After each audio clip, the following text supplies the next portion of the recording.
शिव गोरख ज्योतिष केंद्र में फिर एक बार आपका स्वागत है।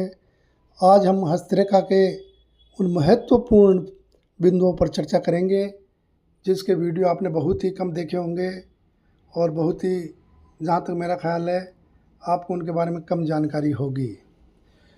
हमें अधिकतर ये प्रश्न लोगों ने करा है कि आप जीवन रेखा के बारे में बताते हो, बुद्धि रेखा के बारे में बताते हो और हृदय रेखा के बारे में बताते हो, क्योंकि ये हाथ की तीनों ही महत्वपूर्ण रेखाएं होती है और लगभग हर हाथ में ये रेखाएं पाई जाती है और यही हाथ की मुख्य रेखाएं होती है। तो इसी के बारे में, इन तीन रेखाओं के ऊपर ही सबसे अधिक वीडियो बने हुए हैं और सबसे अधिक जानकारी लोगों को है। लेकिन इसके अलावा और कई रेखाएं हैं जिनके बारे में बहुत कम जानकारी होती है। उसी के बारे में मैं आपको आज जानकारी देना चाह रहा हूँ, इसलिए आप अंत तक वीडियो में बने रहे। वीडियो छोटा होगा और शुरू करते हैं रेखाओं के बारे में। आज हम बताएंगे दो तरह की रेखाएं। एक होती है ऊर्ध्व रेखा और एक होती है अधो रेखा। इन दोनों रेखाओं में क्या फ़र्क है? ये अपनी हाथ की मणिबद्ध रेखा है और यहाँ से जो भी रेखाएं निकलेगी ऊपर की ओर जाएगी, उनको हम कहते हैं ऊर्ध्व रेखा। और हाथ के ऊपर यहाँ से कोई भी रेखा नीचे की तरफ जाएगी ऐसे, उनको हम बोलते हैं अधो रेखा। तो ऊर्ध्व रेखा और अधो रेखा हमारे हाथ में क्या प्रभाव डालती है? जो रेखाएं ऊपर की ओर जाएगी वो रेखाएं हमेशा शुभ मानी जाएगी, प्रगति की रेखाएं मानी जाएगी, उन्नति की रेखाएं मानी जाएगी। और जो रेखाएं हाथ में ऊपर से नीचे की ओर आएगी, उन रेखाओं को हम रुकावट की रेखाएं, बाधा की रेखाएं और परेशानियों की रेखाएं आदि के नाम से जानेंगे। अब उदाहरण के लिए हम देखते हैं जीवन रेखा। जैसे कि ये जीवन रेखा हाथ में होती है, इस जीवन रेखा से कोई भी रेखाएं, छोटी हो चाहे बड़ी हो, अगर ऊपर की ओर जा रही है,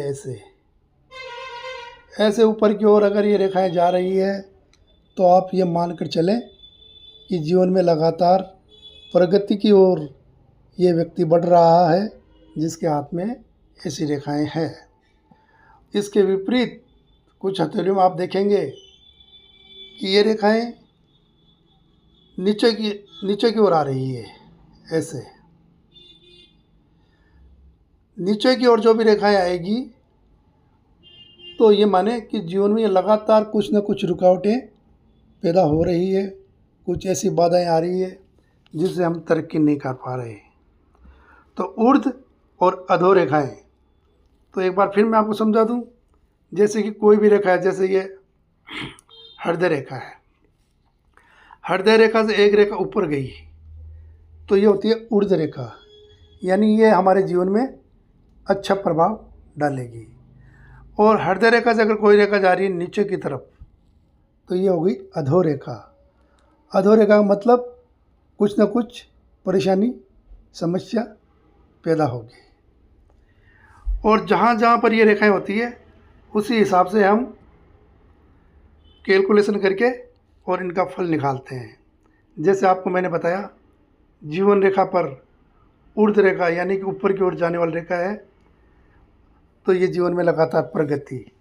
उम्र के हिसाब से हम जैसे जीवन रेखा के बीच में 50 वर्ष कर लेंगे और इस हिसाब से उम्र का हम अनुमान निकाल लेंगे। 50 के नीचे ये, 50 के ऊपर ये, जहाँ भी खड़ी रेखा है उस उम्र में हम ये आइडिया निष्कर्ष निकाल लेंगे कि हाँ, इस उम्र में हमें कुछ उन्नति मिलेगी। और यही रेखा अगर नीचे की तरफ जा रही है, तो हम ये अनुमान लगा लेंगे कि इस उम्र में कोई न कोई हमें परेशानी आ सकती है। इसी प्रकार देखें हम, जैसे कि ये चंद्र का स्थान है। अब चंद्र से कोई रेखा निकलकर इधर जा रही है या इधर जा रही है या इधर जा रही है, तो ये जिस ग्रह की तरफ भी जा रही है उस ग्रह के फल हमें मिलेंगे, क्योंकि ये ऊपर की ओर जा रही है। और मान लो ऊपर से कोई रेखा आ रही है, जैसे कि बुद्धि रेखा से कोई रेखा निकलकर चंद्र पर ऊपर की तरफ आ गई, ऊपर की तरफ रेखा आ गई चंद्रमा की तरफ, तो ये मानो आप चंद्रमा कमज़ोर हो गया, मन कमज़ोर रहेगा, कल्पना शक्ति ज़्यादा रहेगी और विचार व्यक्ति अधिक करेगा।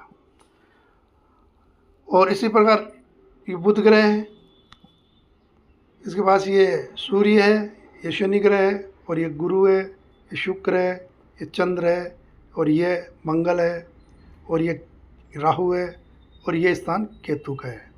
इस प्रकार हथेली में 9 ग्रह हो गए। इनका आप अध्ययन अच्छी तरह कर लें। जैसे कुंडली में 9 ग्रह होते हैं, उस तरह अपनी हस्तरेखा में भी 9 ग्रह होते हैं।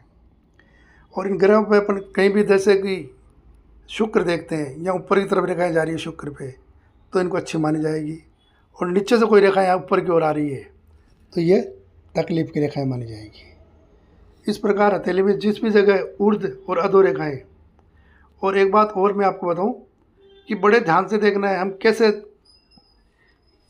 कैसे विचार करेंगे कि ये ऊर्ध्व रेखा है या अधो रेखा है। जो रेखा ऊपर की ओर जाएगी वो नीचे से गहरी होगी और आगे पतली होती जाएगी, नीचे से गहरी होगी और आगे पतली होती जाएगी, तो ये मानते हैं कि रेखा ऊपर की ओर जा रही है। और जो रेखा ऊपर से गहरी है और आगे जाके पतली हो रही है, तो इसको अधो रेखा माने जाएंगी। यानी जड़ को देखा जाता है, जड़ से हम अनुमान लगाएंगे ये रेखा ऊपर जा रही है या नीचे की ओर आ रही है। तो इसी प्रकार आप हथेली में किसी भी स्थान पर, जैसे कि हमें उदाहरण के लिए बता देते हैं, ये है हृदय रेखा इस व्यक्ति की, और यहाँ आप देख रहे हैं कि ऊपर की तरफ ये रेखाएं आ रही है, ये ऊपर की ओर रेखाएं निकल रही है। तो ये जो ऊपर की ओर रेखाएं निकल रही है, इनको शुभ नहीं माना गया है। अब हृदय रेखा संबंधित जो भी परिणाम है, उनमें ये खराब परिणाम पैदा करेगी। ऐसा हम गणना करके और किसी को बता सकते हैं। तो आज आपको इसी बारे में बताया। वीडियो अच्छा लगे तो आप लाइक ज़रूर करें। अगली बार फिर मिलते हैं नए विषय के साथ। राधे राधे, जय श्री कृष्णा।